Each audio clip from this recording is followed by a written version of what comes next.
할렐루야.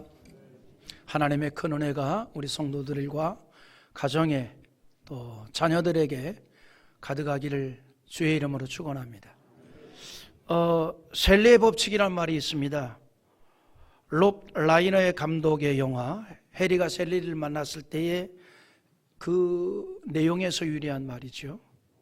이 영화에서 맥 라이언이 셀리 역을 맡았는데 엎어지고 넘어져도 결국은 해피엔딩으로 나아가는 셀리의 모습에서 힌트를 얻어서 셀리의 법칙이란 말이 나왔습니다. 다시 말해서 우리의 삶이 어려움을 만날지라도 결국은 잘 된다는 얘기예요. 넘어지고 엎어질지라도 결국은 일어난다는 얘기죠. 바울이 그거를 자주 얘기했습니다. 하나님의 사랑으로 부름받은 하나님의 자녀들은 그가 만나는 모든 일들, 그 모든 일들이라는 것은 좋은 일만이 아니에요. 안 좋은 일들, 이를테면 넘어지고 쓰러지는 그런 일들까지도 다 모아서 결국에는 유익하게 하신다는 거죠.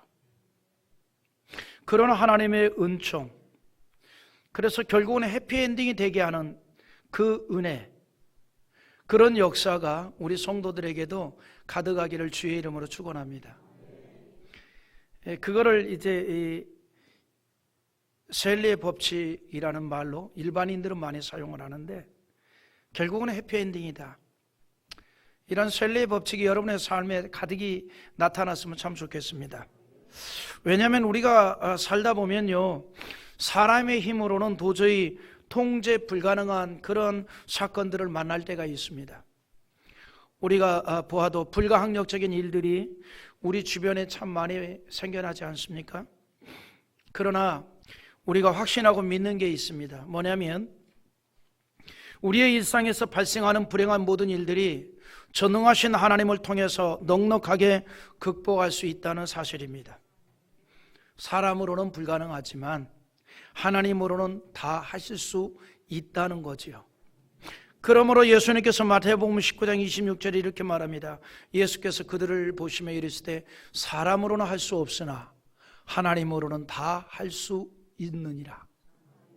하나님으로는 다 하실 수 있다는 거예요.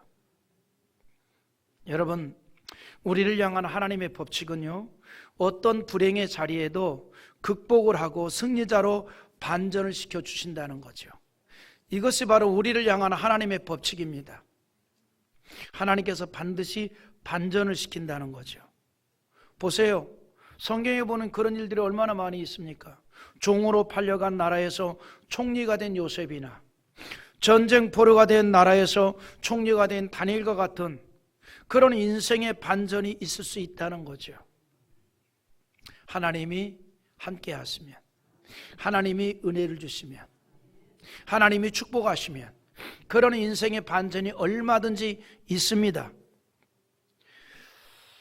여러분, 전자에 말씀드린 요셉이라든가 다니엘 같은 사람들은 모두가 다 자신이 당한 어떤 어려운 현실을 극복하고 전능하신 하나님을 이방인에게 알리는 그러한 큰 일을 이루었습니다. 여러분, 인류 역사에 뛰어난 인물들은요, 인생의 불가항력적 문제들을 극복한 사람들이었습니다. 하나님께서는 우리 인간에게 가능성을 주었어요. 가능성. 마치 그 가능성은 마르지 않는 샘과 같습니다. 그 마르지 않는 샘과 같다 이 말이죠. 자신이 당한 어려운 환경을 극복할 수 있는 그런 능력을 하나님께서 인간에게 주었다는 거죠. 그러므로 우리는 하나님이 우리에게 주신 능력으로 어떤 불가항력적인 것도 극복할 수 있다라고 하는 믿음을 갖기를 바랍니다. 어떤 것도. 우리 그런 말 있잖아요. 이빨이 없으면 잇몸으로. 이빨이 없으면 잇몸으로. 그러니까 속으로 이빨 없이 잇몸으로 음식 먹어봐.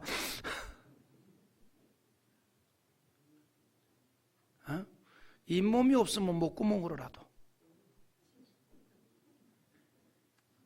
하나님은 우리에게요, 그런 가능성을 주었어요.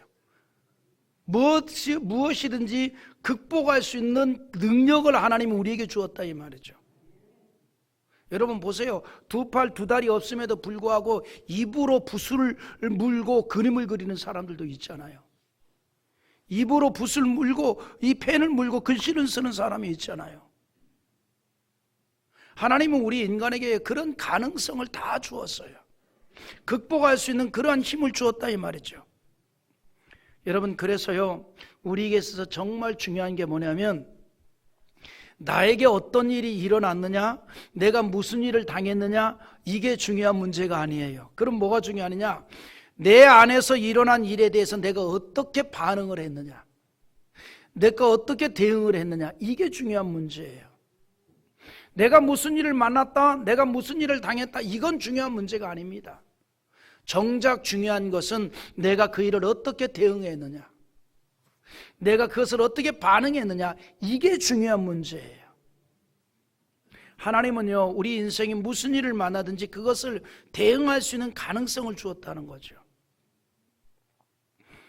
우리 인간은요, 이 세상에 태어날 때부터 그 부모의 배경과 전혀 상관없이 하나님으로부터 가능성이라는 공동의 선물을 받았습니다. 그래서 어떤 사람은 어려운 상황에서도 자기의 가능성을 펼쳐가는 인생을 꿋꿋하게 살아가는 걸 보게 됩니다.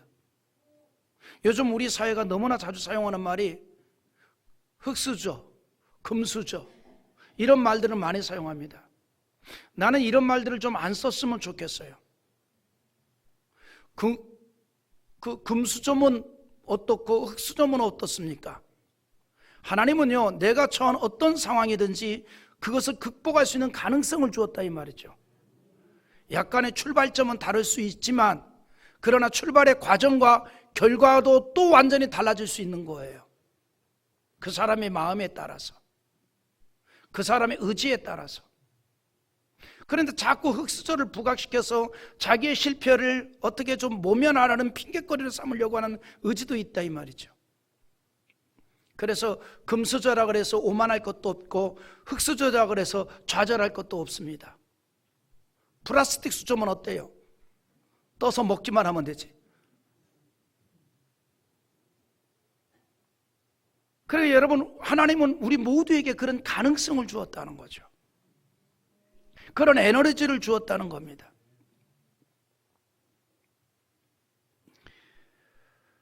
흔히 우리가 성공한 사람이라고 말하는 사람들은 어떤 사람이냐? 상황을 얘기하지 않습니다. 가능성을 믿고 달려가는 사람들이었습니다. 그런가 하면요, 사람들 가운데 자기의 꿈과 재능뿐만 아니라 자기의 가능성을 펼치지 못하고 세상을 살다가 떠나가는 사람들도 많이 있습니다. 그런데 모든 사람이 지닌 가능성을 말하면서 우리가 생각할 게 있습니다.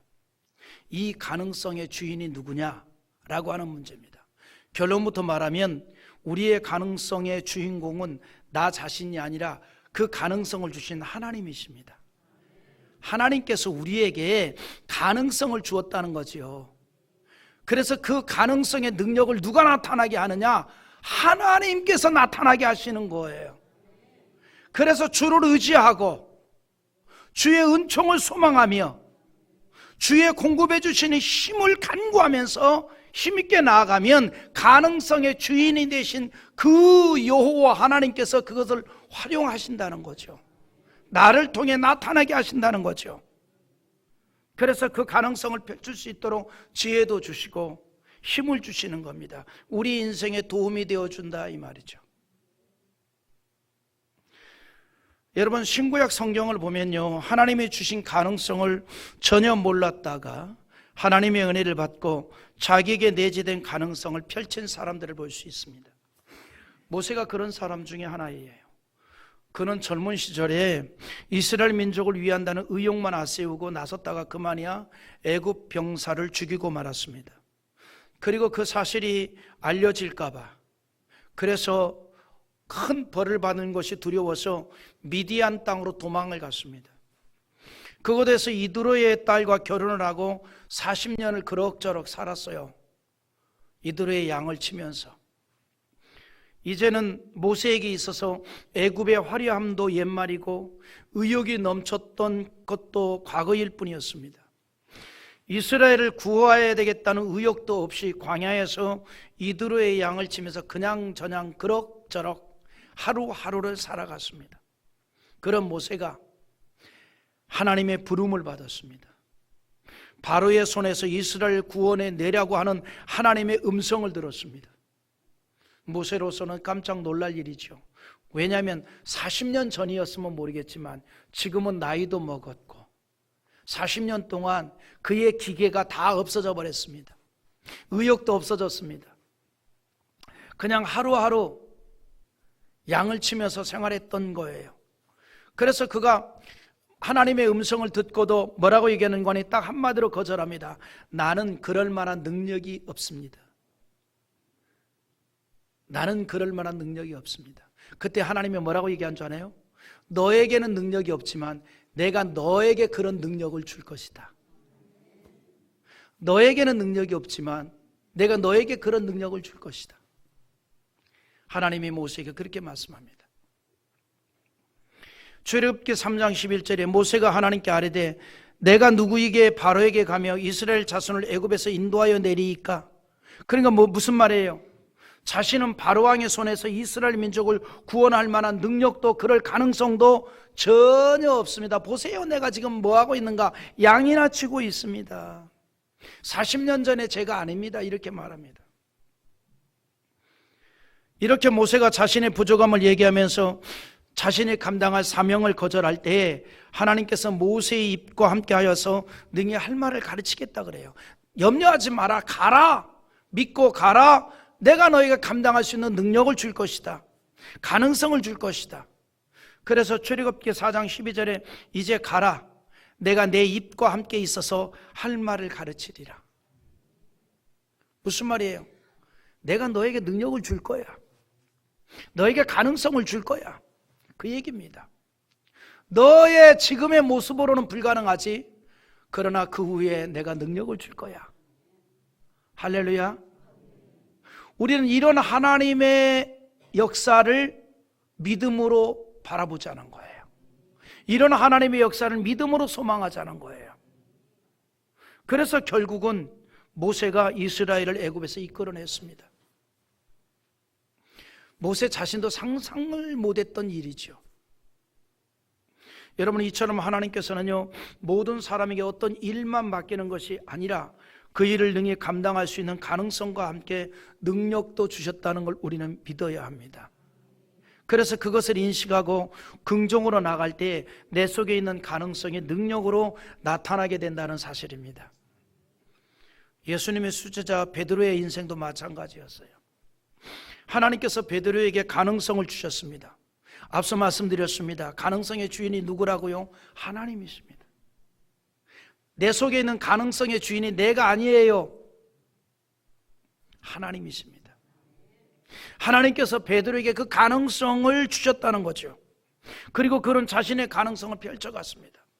시몬 베드로는 예수님을 만나고 나서부터 점점 자기의 가능성을 펼쳐가는 인생을 살아가기 시작했습니다. 하나님께서는 베드로만이 아니라 제자들에게도 다 가능성을 주셨고 오늘 예배에 함께한 우리에게도 그런 가능성을 주셨다는 걸 믿으시기 바랍니다.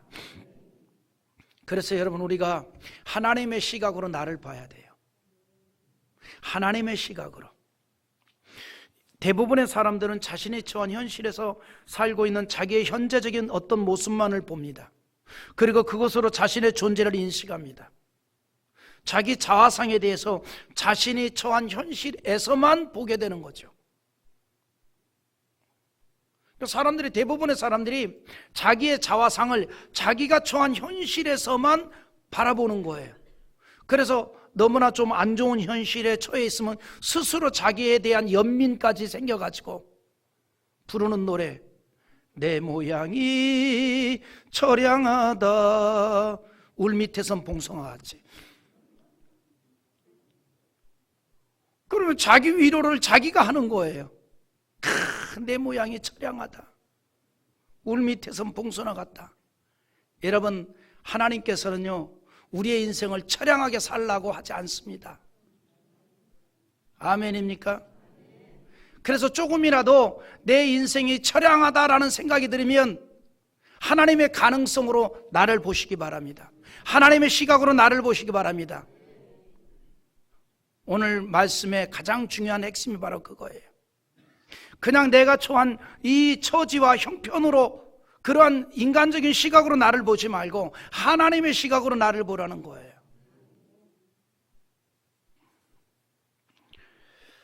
그럼에도 불구하고 사람들은 자기가 처한 현실에서만 자기를 봅니다. 그러나 하나님께서는 우리의 현세적인 자화상만을 보는 것이 아니라 미래적인 가능성을 보고 계십니다. 그래서 나의 자화상을 하나님으로부터 시작하고 보아야 합니다. 오늘 말씀이 그걸 말해주고 있습니다. 오늘 본문은요, 예수님이 시몬을 처음으로 만난 장면이에요. 안드레가 먼저 예수님을 메시아로 만났습니다. 그러니까 시몬, 즉 베드로의 형제 안드레가 먼저 예수님을 메시아로 만났습니다. 그리고 너무나 감격스러워가지고 자기의 형제에게 뛰어갔어요. 여러분, 우리가 좋은 일이 생기면 가까운 사람에게 말하고 싶고 알리고 싶어 하듯이 안드레 역시 예수님을 만난 감격을 자기 형 시몬에게 찾아가서 말하고 싶었던 거예요. 그래서 이 안드레가 시몬에게 뭐라고 얘기하는 거니? 우리가 그토록 기다리던 메시아를 내가 만났다. 그렇게 말합니다. 41절 한번 읽어볼까요? 그가 먼저 자기의 형제 시몬을 찾아 말하되 우리가 메시아를 만났다 하고, 메시아는 번역하면 그리스도라.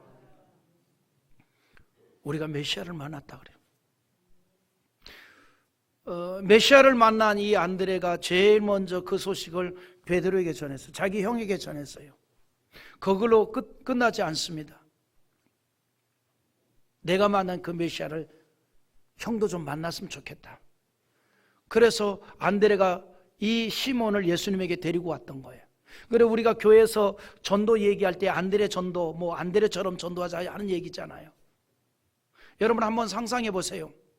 우리가 신약 성경에 보면은 바울과 베드로가 굉장히 부각이 됩니다. 안드레는 별로 부각이 안 돼요. 그런데 정작 이 베드로를 예수님께 데리고 간 사람이 안드레예요.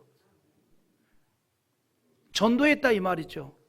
그러니까 여러분 보세요. 베드로가 큰 사역을 했으니 그를 예수님께 인도한 안드레도 상급이 얼마나 크겠습니까?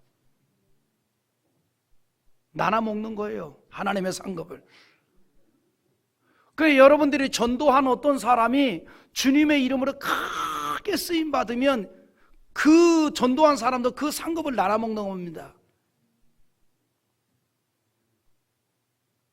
그걸 나눠 먹는 거예요. 그러니까 전도자의 상급이 많은 거죠. 여러분이 전도를 많이 해가지고 그 사람이 믿음으로 살고 신앙으로 살고 주의 이름으로 크게 쓰임받으면 그를 전도한 자가 같은 상급이 있는 거죠. 그래서 이제 이 안드레가 시몬을 예수님께 데리고 왔죠. 42절 또 읽어봅니다. 데리고 예수께로 오니 예수께서 보시고 이르시되 내가 요한의 아들 시몬이니 장차 게바라 하리라 하시니라. 게바는 번역하면 베드로라. 아멘. 그런데 여기 놀라운 것은요, 예수님이 시몬을 처음 만났는데 그 이름을 알고 계셨어요. 처음 예수님, 안드레를 통해서 예수님과 시몬이 처음 대면을 합니다. 심지어는 뭐라고 얘기하는 거니? 요한의 아들 시몬이라 그래요. 누구의 아들인 것까지도 정확하게 압니다. 누구의 아들인 것. 여러분, 하나님께서는요 우리의 모든 걸 다 알고 계십니다.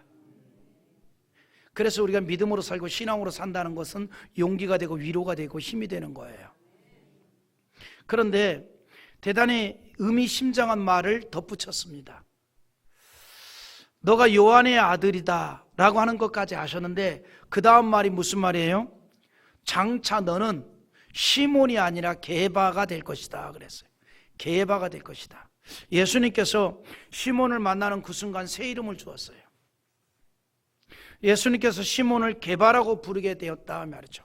앞으로 장차, 무슨 말이에요? 앞으로 너는 게바가 될 거야. 그의 삶을 예언적으로 말씀한 겁니다. 시몬의 히라버가 베드로이고 그것을 아랍어로 표기하게 되면 게바입니다. 그 뜻이 무슨 뜻이냐면 시몬이나 게바나 베드로나 그 이름의 뜻이 뭐냐면 반석이라는 뜻이 반석. 큰 바위다 이 말이에요. 견고한 바위다. 예수님께서는 시몬에게 장차 그의 인생이 반석같이 될 것이라고 말씀했습니다. 현재 시몬에게는 어울리지 않는 이름입니다. 예수님을 처음 만났을 때만이 아니라 제자의 부름을 받은 이후에도 그는 여전히 시몬이었습니다. 시몬 같은 인생이었어요. 그러니까 큰 바위 같은 인생은 아니었다 이 말이죠. 성급했고 실수가 많았어요. 반석 같은 그런 모습을 그에게서 볼 수가 없습니다. 행동이 너무나 가벼웠어요. 예수님께서 십자가의 대속사역을 앞두고 고난을 말씀할 때에는 시몬이 나서서 주여 그리하지 마옵소서 그래요. 그리고 이렇게 얘기합니다. 주님 가시는 길이 죽음의 길이라면 나도 따라가겠습니다. 큰 소리를 쳤어요. 그러나 예수님께서 로마 병사들에게 붙잡히실 때에 멀찍이 떨어졌습니다. 그리고 예수님을 3번이나 모른다고 부인을 했습니다. 그런 시몬을 향해 예수님께서 뭐라고 말씀하는 거니? 너는 시몬이 아니라 베드로가 될 거야 라고 말씀합니다. 전혀 어울리지 않는 그런 이름입니다. 그러나 예수님의 말씀에서 중요한 것이 있습니다. 시몬이 현재 베드로가 된다는 것이 아니라 장차 그렇게 된다는 거예요. 그래서 장차 게바라 하리라 하시니라 그랬어요. 예수님께서 시몬을 향한 축복적인 선언을 한 겁니다. 지금은 시몬이지만 그러나 장차 베드로가 된다는 거예요. 지금은 부족하고 연약하고 흔들리는 것 같지만 그러나 장차 반석 같은 존재가 된다는 겁니다. 시몬의 가능성을 말씀해 준 겁니다. 그에게 시몬이 아니라 베드로가 되는 가능성이 있다는 것입니다. 사람의 시각으로 보면 시몬이지만 주님의 시각에서 보니 베드로가 된다는 거예요. 그의 가능성을 말해 주었습니다. 그의 미래적인 모습을 말해 주었습니다. 이처럼 하나님께서는요, 우리를 보실 때에 나의 현실적인 상황만을 보시지 않습니다. 나에게 가능성과 능력을 주시고 그것을 통해서 이루게 될 미래까지 보신다는 거죠. 우리도 그런 시각으로 나를 보기를 바라요. 그런 시각으로. 여러분, 사무엘이 사울 왕을 대신하여 이스라엘의 왕으로 세울 다윗을 만났을 때 다윗은 어린 소년이었습니다. 그의 모습에서 이스라엘의 왕의 모습을 전혀 기대할 수가 없어요. 왜냐하면 초대왕 사울은요, 외모가 굉장히 출중했습니다. 그런데 그거에 비해서 사무엘이 다윗을 딱 만났더니 어린아이예요, 어린아이. 그것도 어린아이 중에서도 조금 볼품 있는 어린아이가 아니라 볼품 없는 어린아이예요. 그러니까 사무엘도 조금 실망했을 거예요. 그의 모습에서 이스라엘 왕의 기대를 할 수가 없었던 거죠. 심지어는 다윗의 아버지께서도 아버지까지도 아들에게서 왕의 가능성을 보지 못했습니다. 하지만 하나님께서는 그 어린 다윗에게서 위대한 지도자의 가능성을 보았습니다.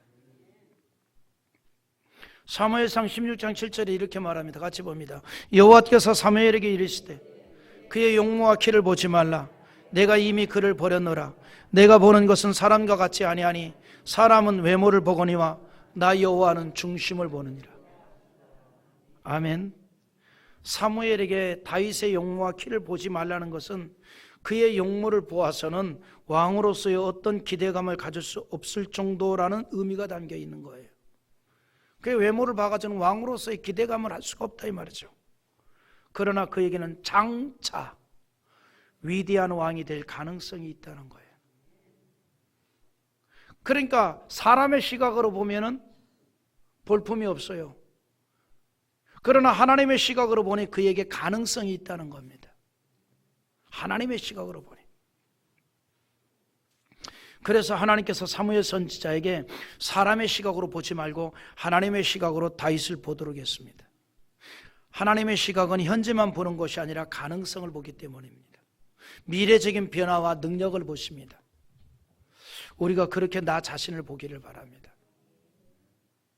우리는 그렇게 나를 봐야 돼요. 그래서 우리가 어떤 안 좋은 상황에 처해 있을지라도 절망하거나 낙심하면 안 됩니다. 거기에 한탄의 거리를 삼아서는 안 된다 이 말이죠. 우리는 하나님의 시각으로 나를 보기를 바랍니다. 하나님께서는 주시는 가능성을 보아야 합니다. 우리는 하나님의 미래상으로 자신을 볼 수 있어야 합니다. 사람들이 나에 대해서 당신은 희망도 없고 미래도 없고 이제 모든 것이 끝난 사람이다 라고 말을 할지라도 우리는 하나님의 시각으로 나를 보기를 바랍니다. 하나님께서 우리를 가볍게 여기지 않으시고 귀하게 여기십니다. 하나님 나를 가볍게 여기지 않고 귀하게 여기신다는 거예요. 여러분 베드로전서 2장 9절에 뭐라고 하는 줄 알아요? 한번 읽어보시기 바랍니다. 그러나 너희는 택하신 족속이요 왕 같은 제사장들이요 거룩한 나라요 그의 소유된 백성이니 이는 너희를 어두운 데서 불러내어 그의 기이한 빛에 들어가게 하시니에 아름다운 덕을 선포하게 하려 하십니다. 할렐루야. 여러분 하나님께서 뭐라고 얘기하는 거니? 너희는 택한 족속의 왕 같은 제사장들이요 거룩한 나라요 그의 소유된 백성이라고 그랬습니다. 우리 하나님 거라는 거예요. 그리고 우리를 통해서 하시려는 거룩한 일이 있다는 겁니다. 사람들을 어둠에서 벗어나 광명한 빛으로 들어가게 하는 복음을 전하려는 뜻이 있습니다. 그래서 사람들을 구원하는 도구로 삼으시기 위해서 우리를 귀히 여기신다는 거예요. 그 귀한 일에 쓰임을 받도록 우리를 너무나 보배롭게 여겨주십니다. 존귀하게 여겨주십니다. 그래서 이사야 43장 4절에 너가 내 눈에 보배롭고 존귀하며 내가 너를 사랑하였은즉 내가 너 대신 사람들을 내어주며 백성들이 내 생명을 대신하리니 그랬습니다. 여러분 하나님의 눈에 저와 여러분들이 어떻게 보이는 거 아니? 보배롭게 보인대요. 존귀하게 보인대요. 할렐루야. 그래서 하나님이 우리를 사랑해 주시는 겁니다. 그리고 그렇게 사랑을 입은 자는 내가 만나는 모든 일이 다 모아서 유익하게 되는 줄 믿으시기 바랍니다. 그래서 때를 따라서 특별한 능력도 공급해 주시고 특별한 보호를 해 주시고 특별한 은총을 내려주시고 특별한 가능성도 허락해 주신다는 거죠. 우리가 하나님의 자녀로 부름을 받은 그 순간부터 하나님은 우리를 통해서 이루시는 뜻이 있어요. 그리고 그 가능성을 주시고 능력을 주십니다. 우리는 나를 통해서 나타내고자 하시는 하나님의 거룩한 일이 있다는 것을 믿기를 바랍니다. 그리고 주를 향한 변함없는 신실한 신앙으로 나아가는 자 되기를 바랍니다. 예수님께서 시몬에게 너는 베드로가 될 것이다 라고 선언을 하였지요. 여러분 그렇다고 즉시 베드로가 된 게 아니에요.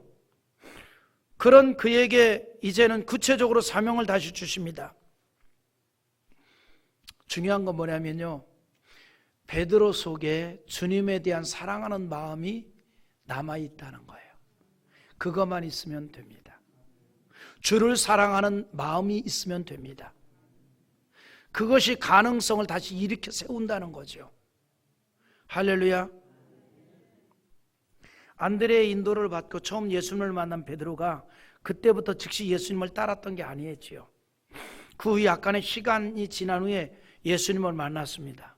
그리고 예수님께서 나를 따르라 사람 낚는 어부가 되게 하리라 라고 했을 때 그가 배와 그물을 버려두고 주를 따랐어요. 우리 마태복음 4장 19절과 20절 읽어봅니다. 말씀하시되 나를 따라오라 내가 너희를 사람을 낚는 어부가 되게 하시니 그들이 곧 그물을 버려두고 예수를 따르니라. 여러분 어부가 평생 동안 그 고기를 잡던 어부가 가장 귀하게 여기는 게 뭐겠어요? 배와 그물이죠. 그런데 예수님께서 나를 따르라 하실 때에 뭐라고 얘기하냐면 즉시 그래요. 즉시 배와 그물을 버리고 주를 따랐대요. 여러분 우리가요 어떤 것에 대해서 은혜 받고 주를 따르는 것에 대해서 생각을 많이 하면 사단이 역사합니다. 그냥 은혜 받았으면 감동이 되면 즉시 주의 선한 일을 따르기 바랍니다. 베드로가 즉시 그랬어요. 즉시. 근데 중요한 게 뭐냐면 이런 결단을 하고 예수님을 따랐음에도 불구하고 일관성 있게 반석 같은 삶을 살지 못했다는 거예요. 흔들리기도 했고 주님을 부인도 하고 배신도 했습니다. 여러분, 이것이 우리의 모습일 수 있어요. 우리가 여러분 과거를 돌이켜보면 여러분의 생각에도 대견할 정도로 믿음으로 살았잖아요. 그런데 중간에 흔들리기도 했잖아요. 이게 우리의 인생입니다. 신앙으로 살고 믿음으로 살고 오직 여호와 하나님만을 바라보는 그런 신앙적으로 나가다가도 흔들린다는 거죠. 베드로가 그랬습니다. 처음 예수님을 이제 사명을 받고 나아갈 때 배와 그물을 버려둘 정도로 결단을 하면서 주를 따랐습니다. 그런데 그가 주님을 부인하고 배신도 합니다. 그런가 하면 예수님이 십자가에 달려 죽어 이제 장례를 치르고 나자 뭐라고 연관이 이제 다 끝났다. 3년 동안이나 예수님의 최측근으로서 오른팔로서 수제자로서 주님의 수많은 기적을 보았는데도 불구하고 예수님 장례를 딱 치르고 나자 이젠 끝났다. 내가 무슨 이 사람 나는 어부가 되냐. 나는 가자. 그리고 갈릴리로 돌아가 버렸어요. 3년 전 모습으로 돌아갔다 이 말이죠. 나는 그냥 물고기나 잡으러 가야 되겠다라고 하면서 부름받은 사명을 던져버리기로 했습니다. 무슨 얘기냐면 그런 사람들도 있습니다. 예수 잘 믿어보겠다고 교회를 나와 등록을 하고 성경 찬송가도 샀어요. 그러다가 어느 한순간 시험이 조금 들어가지고 이제 교회 졸업.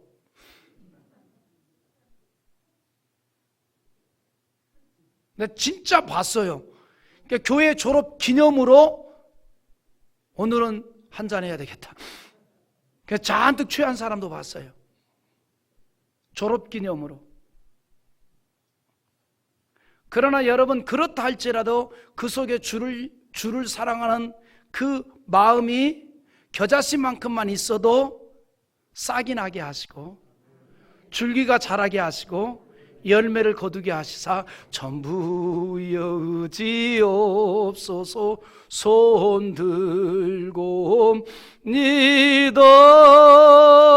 다시 주 앞에 나오게 만드셔요. 다시 신앙으로 살게 해주세요. 다시 승리하게 해주신다 이 말이에요. 베드로가 그랬잖아요. 아니 그렇게 결단하고 예수를 따랐어요. 주님 가시는 길이면 죽음의 길이라도 따라가겠다라고 얘기했어요. 예수님의 그 많은 기적을 보았어요. 그러면 정말 끝까지 갈 법도 한데 예수를 부인을 했습니다. 그리고 그냥 3년 전 고기잡이 어부로 다시 돌아가 버렸어요. 요한복음 21장 3절 한번 읽어볼까요? 같이 봅니다. 시몬 베드로가 나는 물고기 잡으러 가노라 하니 그들이 우리도 함께 가겠다 하고 나가서 배에 올랐으나 그날 밤에 아무것도 잡지 못하였더니 잡을 턱이 있나? 그럼 뭐라 그래? 나는 이제 물고기나 잡으러 가야 되겠다고 고기를 잡으러 갔는데 한 마리도 못 잡았어요. 이런 시몬이었고 베드로였습니다. 그런데 주님은 끝까지 그를 놓치지 않았습니다. 다시 찾아오셨어요. 3년 전의 모습으로 돌아간 그 갈릴리 바다에 부활하신 주님이 다시 찾아와서 베드로를 회복시켜 주었습니다. 넘어졌던 그를 일으켜 세워주시고 그러면서 너가 나를 사랑하느냐라고 물으시고 다시 사명을 주었습니다. 그래서 주를 사랑하는 마음이 겨자씨만큼만 있어도 때가 되면 그것이 싹이 나고 줄기가 되고 열매가 되어진다는 사실입니다. 시몬은 예수님으로부터 베드로라는 이름으로 칭호를 받았음에도 불구하고 자주 신앙적으로 넘어지고 심지어 예수님을 뒤로 한 채 갈릴리로 돌아간 약한 모습을 보였습니다. 하지만 예수님께서는 그런 베드로를 찾아오셔서 주님에 대한 사랑을 고백받으시고 내 어린 양을 먹이라라고 하면서 사명을 다시 한번 확인시켜 주었다는 거예요. 인간적인 모습으로 본다면 실수투성이 인생이었지만 하나님의 시각은 그 속에 있는 가능성을 보았던 거예요. 그리고 제가 주님을 사랑하는 것을 주님이 아십니다라고 하는 베드로의 대답을 받아내시면서 내 어린 양을 먹이라는 사명을 확인시켜 주었습니다. 시몬 베드로는 일관성 있게 주님을 계속 잘 따라가지 않았어요. 따라가다가 흔들리고 따라가다가 넘어졌습니다. 그러나 예수님은 실패하고 주저앉고 심지어 예수님을 부인하고 저주하고 도망을 쳤던 그를 다시 찾아오셨다는 사실입니다.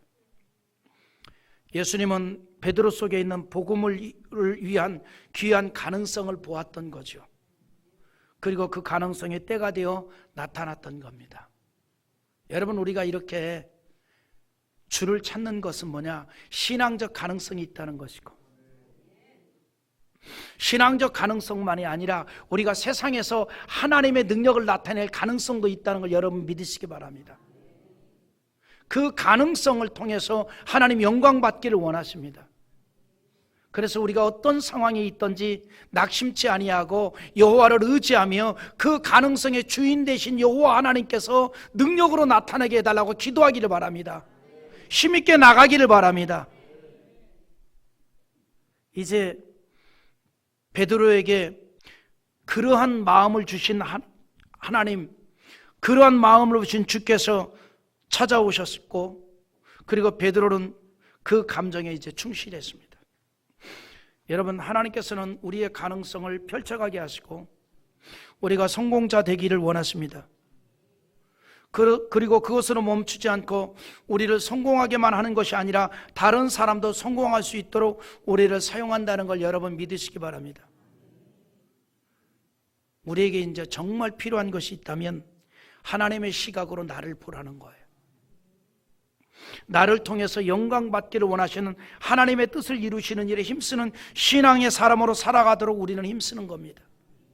그럴 때 나에게 주신 내 가능성이 펼쳐지게 될 줄 믿습니다.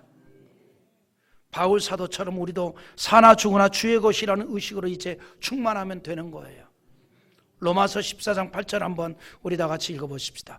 우리가 살아도 주를 위하여 살고 죽어도 주를 위하여 죽나니 그러므로 사나 죽으나 우리가 주의 것이로다. 여러분, 이 바울 사도의 고백이 우리 모두의 고백이 됐으면 좋겠습니다.